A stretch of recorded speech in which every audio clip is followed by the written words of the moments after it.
Sir చెప్పిన సూర్యపేట శ్రీనారాయణ కూడా చదువుకోని వాళ్ళు చదువు రాని వాళ్ళు వెస్టేజ్ చేసుకుని చూసాం. నేను మరి చదువుకున్నాడు ఏం చేయాలి? చదువుకుంటే జ్ఞానం ఉంది కదా, ఏం చేయాలి? సో బీటెక్ చేశాను, ఎంటెక్ చేశాను. సెంట్రల్ గవర్నమెంట్లో మినిస్ట్రీ ఆఫ్ కమ్యూనికేషన్లో కమ్యూనికేషన్ డిపార్ట్మెంట్ టైప్లో జూనియర్ టెలికామ్ ఆఫీసర్గా జాయిన్ అయ్యాను. అంతకుముందు 80% సివిల్ సర్వీసెస్ కొట్టాలని చెప్పి గ్రూప్ 2 రాశాను, గ్రూప్ 1 రాశాను, తర్వాత యూపీఎస్సీ రాశాను. ఐఏఎస్ కొద్దిలో పోయింది. ఇంకా ఆ తప్పనేమో ఆగలేదు. ఆగకుండా నేను జాబ్ చేసుకుంటూ ఒక 3 అమ్మాయిలు చదివించాను. దయచేసి వినండి, 3 అమ్మాయిలు చదివించాను. 2 చెల్లెండి, ఏమీ లేని పొజిషన్. ఒక అమ్మాయిని ఈరోజు మనకు హైదరాబాద్ హైకోర్టులో మెయిన్ లాయర్గా పనిచేస్తుంది. మరో అమ్మాయి ఎంఏ ఎంఫీ చేస్తుంది. ఈ చదివించే టైంలో నేను ట్యూషన్ చెప్తూ ఉన్నానండి. మా ఫాదర్ టీచర్ కాబట్టి మా అక్క కూతురు కూడా నా దగ్గర ట్యూషన్ చదువుతూ ఉంది. అయితే నేను ట్యూషనే చెప్తున్నాను, చదివే చెప్తున్నాను అనుకున్నాను. తను ఏం చేసిందంటే చదువుకుంటూ మాస్టారు నా మనసులో గెలిచారని చెప్పి నా కూడా పట్టింది. అయితే చదివించానండి. నేను తెలుగు మీడియం కదా సార్, నేను సివిల్ సర్వీసెస్ వెళ్ళలేదు సార్ అని చెప్పాను.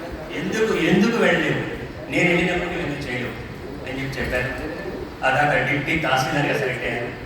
తర్వాత తహసీల్దార్గా చేశాను. ఆ తర్వాత దీంట్లో ట్రాన్స్ఫర్లో ఆర్డీఓగా ఒక డిప్టీ కలెక్టర్గా మనకు ఖమ్మానికి వచ్చాను.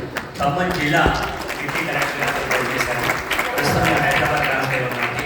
నేను ఒక బిఎస్ఎన్ఎల్ ఏజెంట్గా ఉంటూ నేను విఆర్ఎస్ తీసుకున్నాను. విఆర్ఎస్ మీద తీసుకున్నానంటే మీకు ఇంకా 9 ఏళ్ల సర్వీస్ ఉంది, మీరు బయటికి వెళ్ళిపోయే పొజిషన్ ఉంటే మాత్రం మీకు 9 ఏళ్ల సార్లు ముందు ఇస్తా ఉంటారు.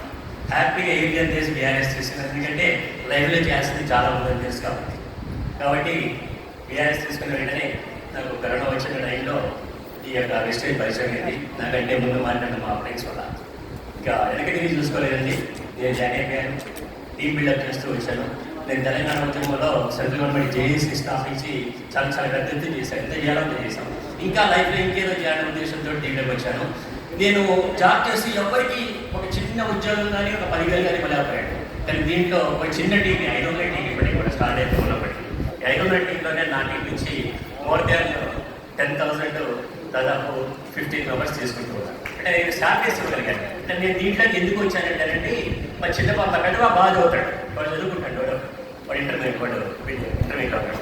తర్వాత చిన్న పాప 10th క్లాస్. వాడు ఏమంటాడంటే అరే చదవేంటా అంటే, డాడీ నాన్న ఉద్యోగం చేశాడు స్టేట్ గవర్నమెంట్, నువ్వు ఉద్యోగం చేస్తున్నావు, మరి ఉద్యోగం ఇచ్చే ఉద్యోగంకి ఉన్నదా డాడీ అన్నాడు. వాడు నాకు స్ఫూర్తి అండి, వాళ్ళు స్ఫూర్తిగా చేస్తున్నారు. ఈరోజు ఉద్యోగాలు ఇచ్చే ఉద్యోగం నేను చేస్తున్నాను.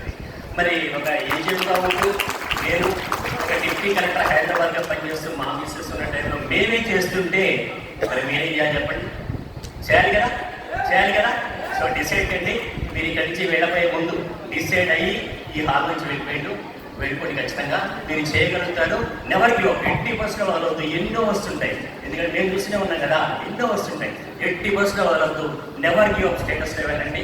ఖచ్చితంగా మీ అందరూ కూడా ఈ యొక్క వెస్టేజ్లో చాలా మంచి పొజిషన్కి రావాలని చెప్పి కోరుకుంటూ ముగిస్తున్నాను. Thank you.